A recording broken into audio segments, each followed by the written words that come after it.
Hello hello hello everyone, welcome to our channel let's practise together. आज का जो problem of the day है फिर से वही difficulty easy level, remove duplicates इन एरे। आपको एक एरे दिया गया है जिसमें सारे पॉजिटिव नंबर है।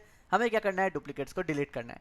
सबसे पहले हम लोग बेसिक अप्रोच की बात करेंगे, लेकिन इस क्वेश्चन को अगर आप यहाँ पर वीडियो देखने के लिए आए हैं तो मैं आपको एज यूजुअल कुछ नया दूंगा। यानी कि हम लोग आज बात करेंगे STL लाइब्रेरी के बहुत सारे इंपॉर्टेंट फंक्शंस के बारे में, वो भी डीपली। ठीक है, ताकि आपको जो मीडियम लेवल या हार्ड लेवल एरे के मैनिपुलेशन के क्वेश्चंस आएंगे तो आप उसको इन STL लाइब्रेरी फंक्शंस के द्वारा भी बनाने की कोशिश कर सको। तो हम लोग बेसिकली आज STL सीखने वाले हैं, यानी कि वीडियो होगी मज़ेदार। तो चलो स्टार्ट करते हैं बेसिक अप्रोच के साथ। हमारा क्या है, सिंपल डुप्लीकेट चेक करना है और उसे डिलीट करना है। तो हम लोग एक ऐसा कर सकते हैं, हम लोग जो है सबसे पहले फ्रीक्वेंसी मैप रख लेंगे, जहाँ पे सिंपल हम लोगों को हर एक एलिमेंट का फ्रीक्वेंसी रखना है, और एक नया एरे ले लेंगे जिसमें हम लोगों को आंसर पुश करना है। टेंशन मत लेना, हम लोग ऑप्टिमाइज भी करेंगे, ऑर्डर ऑफ 1 स्पेस तक भी जरूर पहुंचेंगे। ठीक है, हमारा काम क्या रहेगा, हमें देखना है कि ये 2 ऑलरेडी फ्रीक्वेंसी में प्रेजेंट है या नहीं है। अगर नहीं है, हम लोग उसको नए वाले एरे में पुश कर देंगे और अपने फ्रीक्वेंसी में उसको ये भी रख लेंगे कि हाँ 2 जो है एक बार ऑलरेडी आ चुका है। तो जब हम लोग नेक्स्ट बार जाएंगे, हम लोग देखेंगे 2 तो प्रेजेंट है मेरे फ्रीक्वेंसी वाले मैप में, तो हम लोग क्या करेंगे, उसको एरे में नहीं पुश करेंगे। Same goes for 3, same goes for 7 and same goes for 5, और हमारा आंसर बन करके रेडी है, सारे डुप्लीकेट्स हो गए डिलीट। तो ये तो था मेरा बेसिक अप्रोच। हम लोग जो है इस क्वेश्चन को ऐसे सॉल्व नहीं करने वाले हैं, क्योंकि ऐसे अगर आप बनाना है ना तो आप खुद बना लेना, सिंपल कोड है। हम लोग जो है STL लाइब्रेरी का यूज़ करते हैं। हमें पता है कि ऐसा डेटा स्ट्रक्चर जहाँ पर ऑलरेडी है हमारे पास, जिसमें हम लोग डुप्लीकेट नंबर नहीं रख सकते, और उसे कहते हैं हम लोग सेट। क्योंकि सेट जो है मैथमेटिकली यही डिफाइन करता है कि इसके पास सारे के सारे डिस्टिंक्ट इंटीजर्स रहेंगे। समझ गए? तो हम लोग क्या करेंगे, हमारे पास जो आता है वो आता है अनऑर्डर्ड सेट। हम लोग देखते हैं अनऑर्डर्ड सेट में। अब देखो, अगर आप एक सेट बना रहे हो तो सेट में जो है ना बहुत सारा फंक्शन आता है, इंसर्ट आता है, डिलीट आता है। ठीक है, तो अगर हम लोग इंसर्ट फंक्शन यूज करते हैं तब क्या होता है C++ में, तो जब भी हम लोग अनऑर्डर्ड सेट में कुछ भी इंसर्ट करते हैं ना, तो ये हमें रिटर्न भी करता है। अब ये क्या रिटर्न करता है, ये हम लोगों को बहुत मेरे से नहीं मालूम है। आपने सेट यूज किया है, आपने इंसर्ट फंक्शन यूज किया है, लेकिन ये इंसर्ट रिटर्न भी करता है। और रिटर्न जो करता है वो पेयर बना करके करता है। और पेयर में आते हैं 2 एलिमेंट, पहला आता है फर्स्ट और दूसरा आता है सेकंड। ठीक है, ये तो हम लोगों को पता है कि C++ में पेयर जो है फर्स्ट और सेकंड से रिटर्न होते हैं। ये जो फर्स्ट है ना, ये पॉइंटर रिटर्न करता है, बेसिकली उसका इंडेक्स रिटर्न करेगा जो भी आप नए वाले एलिमेंट को इंसर्ट करोगे। और ये जो सेकंड है ना, वो क्या करेगा, वो एक बुलियन रिटर्न करेगा, ट्रू रिटर्न करेगा।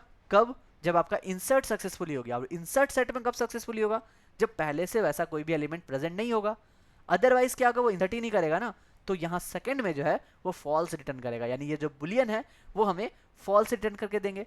तो ये हमने अनऑर्डर्ड सेट में पढ़ा। तो बस इसी को यूज करके हम लोग पहला अपना सॉल्यूशन बना लेते हैं।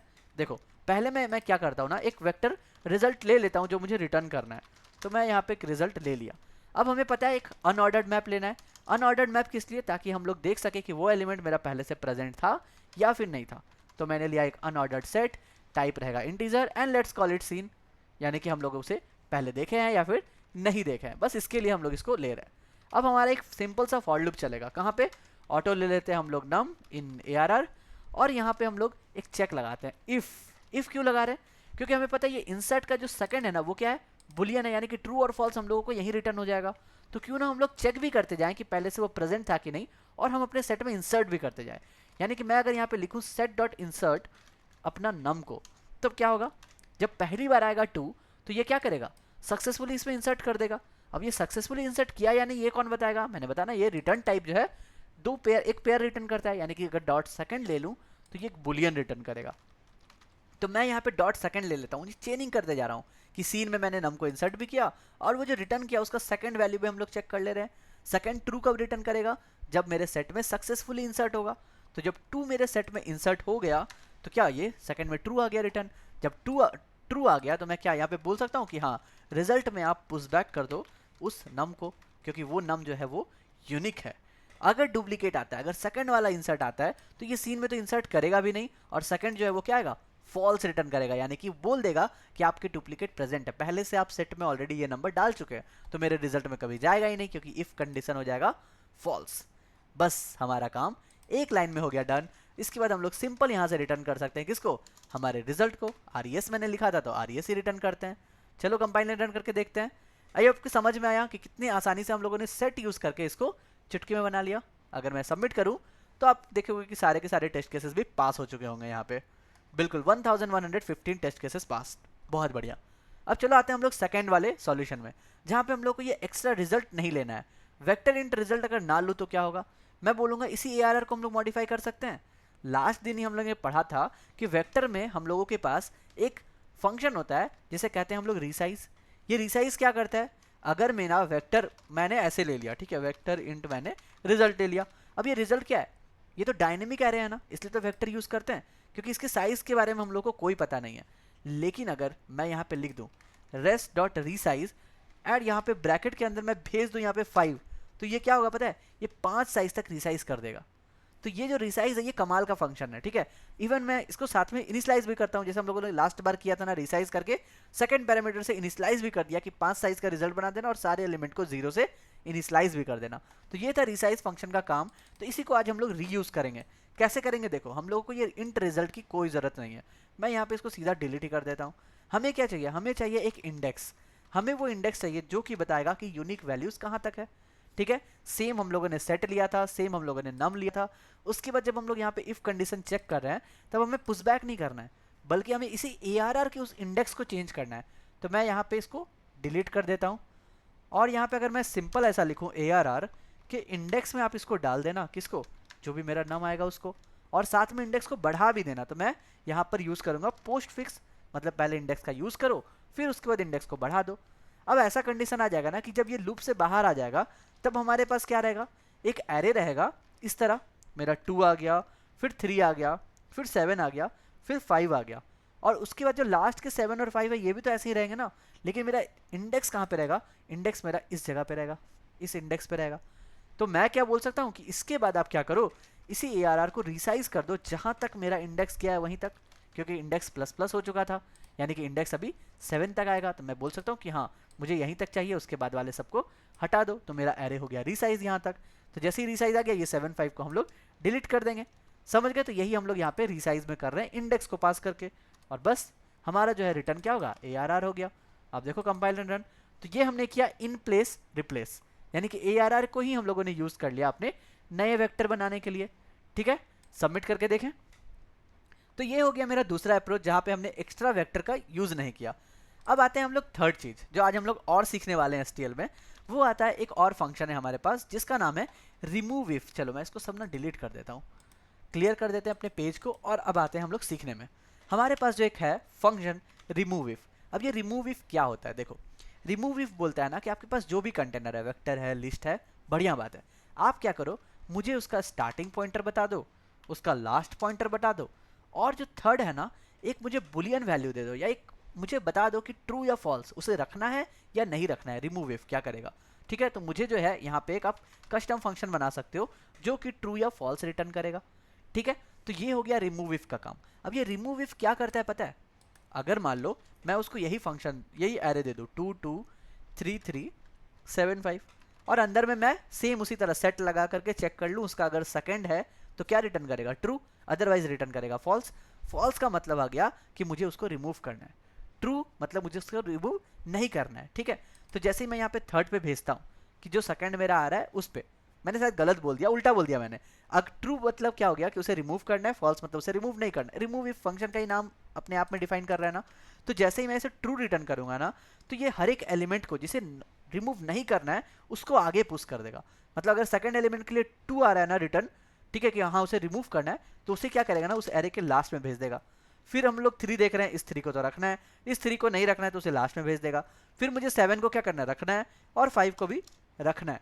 तो इन लोगों को ऐसे वो अरेंज कर देगा अपने नए वाले एरे में, ठीक है, या उसी एरे में वो मॉडिफाई कर दिया। अब जैसे ही इसी एरे में मॉडिफाई कर दिया तो ये रिमूव इफ रिटर्न क्या करेगा पता है, रिटर्न करेगा यहाँ ये वाला इंडेक्स 2 वाला इंडेक्स, मतलब कि starting of the removing elements, वहाँ का आपको पॉइंटर रिटर्न कर देगा। तो ये है रिमूव इफ का काम।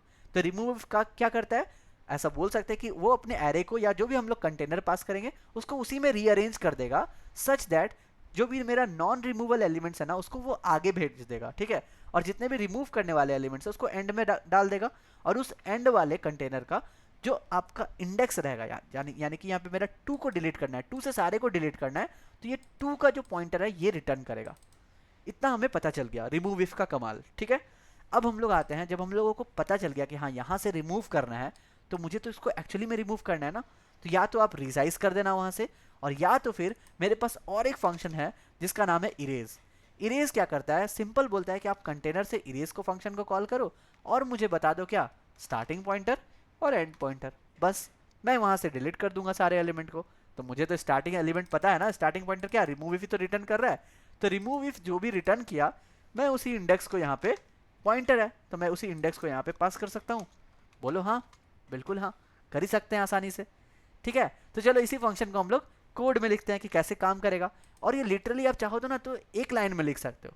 मैं कैसे लिखता हूँ देखो, सबसे पहले हम लोग एक अनऑर्डर्ड सेट लेंगे, क्योंकि हम लोगों को पता है वो रखना जरूरी है, ताकि हम लोग देख सके कि वो एलिमेंट हम लोगों ने पहले सीन किया है या नहीं किया है। उसके बाद क्या था, रिमूव इफ फंक्शन को कॉल कर रहे हैं। रिमूव इफ फंक्शन क्या करेगा, रिटर्न करेगा ये इंडेक्स को, ये इंडेक्स वाले पॉइंटर को, ये याद रखना। रिमूव इफ में क्या करना है, सबसे पहले कंटेनर कहाँ से स्टार्ट करेंगे और कहाँ से एंड करेंगे, मतलब उसके बीच का वो सारे वैल्यू को रीअरेंज करेगा। तो एरे को बिगिन से एरे को एंड तक, ये दोनों हम लोगों ने पास कर दिया। अब जो थर्ड है, यानी कि ये जो कस्टम फंक्शन है, ये बोलेगा ट्रू या फॉल्स, इसे हम लोगों को क्या करना है। तो मैं यहाँ पे एक कस्टम फंक्शन लिखता हूँ, और इसके लिए मैंने आपको बहुत बार ये कस्टम ऑपरेटर फंक्शन में सिखाया है कि थर्ड पैरामीटर में हम लोग अपना फंक्शन कैसे बना सकते हैं। ठीक है, वो लिंक आपको डिस्क्रिप्शन में मिल जाएगा अगर आप वो सीखना चाहते हो तो मैं बोलूँगा कि सारे एलिमेंट को इन प्लेस चेंज करना है, और उसका जो टाइप है ना, आप ले लो इंट नम। ठीक है, अब ये फंक्शन क्या रिटर्न करेगा हम लोग यहाँ लिखेंगे। तो मैं यहाँ पे सिंपल वही लिख रहा हूँ, रिटर्न जो भी मेरा क्या था, सीन डॉट इंसर्ट, मैं वही लिख रहा हूँ। देखो मैं एक एंटर मार करके दिखा देता हूँ। सीन डॉट इंसर्ट कर रहे हैं किसको, हमारे नम को, और उसके सेकंड वैल्यू को चेक कर रहे हैं, डॉट सेकंड को। तो मुझे पता है कि सेकंड अगर ट्रू आता है ना, यानी कि उसे रखना है, और फॉल्स आता है ना तो उसे रिमूव करना है। लेकिन रिमूव इफ को तो उल्टा चाहिए ना, रिमूव इफ को क्या चाहिए, ट्रू यानी कि उसको रिमूव करना है, फॉल्स यानी कि उसको रखना है। तो मैं यहाँ पे बाहर में सीधा एक नॉट लगा देता हूँ, यानी कि जो भी सीन का कंडीशन था मैंने उसको जस्ट रिवर्स कर दिया, और बस ये रिमूव इफ का काम खत्म हो गया। तो ये रिमूव इफ क्या रिटर्न करेगा, ये रिमूव इफ मेरा ये इंडेक्स रिटर्न करेगा। तो इसी को अगर मैं इरेज का फर्स्ट पैरामीटर बना दूं तो मेरा काम हो जाएगा ना। यानी कि मैं यहाँ पे साथ में ही लिख सकता हूँ, यहाँ पे अगर आप चाहो ना तो यहाँ पे ऑटो इंडेक्स करके भी पास करवा सकते हो, और यहाँ पे क्या करोगे, दूसरा एक फंक्शन लिखोगे arr.erase, और मैं यहाँ पे क्या पास करूँगा, इंडेक्स पास करूँगा, और मेरा array.end पास करूँगा, क्योंकि वहीं तक तो हमको इरेज करना है। हमारा काम हो जाएगा यहाँ पर खत्म। ठीक है, उसके बाद आप सीधा रिटर्न कर सकते हो arr को। लेकिन चाहो ना तो इस ऑटो इंडेक्स के बदले, ये जो मैंने ऑटो इंडेक्स बनाया, इसके बदले आप सीधा इसी फंक्शन को यहाँ पे डाल दो, तो आपको इस लाइन की भी कोई ज़रूरत नहीं पड़ेगी। तो मैं इंडेक्स के बदले सीधा उसको यहाँ पे इंसर्ट कर दिया। ठीक है, और मैंने सारे को एक लाइन में डाल दिया, इस ऑटो को हटा दिया। समझने की कोशिश करना, कुछ भी नया नहीं है, कुछ भी बड़ा नहीं है। मैंने क्या किया, इरेज के फर्स्ट पैरामीटर में पूरे इस रिमूव इफ के कंडीशन को ही डाल दिया कि array dot begin, array dot and, फिर मेरा फंक्शन कॉल, फंक्शन में मैंने रिटर्न कर दिया क्या, not seen of insert nums dot second. ठीक है, और मैंने second parameter array of and डाला था किसके लिए, इरेज के लिए। चलो अब कंपाइल एंड रन करके देखते हैं। तो कितना आसानी से हम लोगों ने 3 लाइन में ना पूरे के पूरे क्वेश्चन को कर दिया, यानी कि ऑप्टिमाइज कर दिया। और आपने आज क्या क्या सीखा, हमने सीखा रिमूव फंक्शन के बारे में, हमने इरेज फंक्शन देख लिया, हमने क्या देखा, वेक्टर को रिसाइज का देखा जो हम लोगों ने पहले देखा था, और जो सबसे इंपॉर्टेंट था, ये सेट फंक्शन में हम लोगों ने इंसर्ट करते समय देखा कि वो एक पेयर रिटर्न करता है, जहाँ पे फर्स्ट पैरामीटर, जो फर्स्ट पेयर का जो पहला पैरामीटर है वो हमें पॉइंटर रिटर्न करता है, यानी कि उस इंडेक्स का जो हम लोगों ने इंसर्ट किया, और जो सेकंड पैरामीटर है वो बुलियन रिटर्न करता है, ट्रू यानी कि आपने सक्सेसफुली सेट में इंसर्ट किया है, फॉल्स यानी कि इंसर्ट नहीं किया है, पहले से वो हमारे सेट में प्रेजेंट था। तो आई होप आपको समझ में आया होगा और मजा आया होगा। ऐसी इजी क्वेश्चंस में ना हम लोग कोशिश करेंगे कुछ नया नया सीख लेने का, और बेसिकली हम लोग STL को एक्सप्लोर करेंगे अगर आप C++ चल रहे हो तो। ठीक है, अगर आपको भी कुछ नया सीखना है मेरे से तो आप कमेंट में मुझसे पूछ लेना। कल फिर मिलते हैं नए क्वेश्चन के साथ, तब तक के लिए good bye, stay blessed, stay safe and keep coding.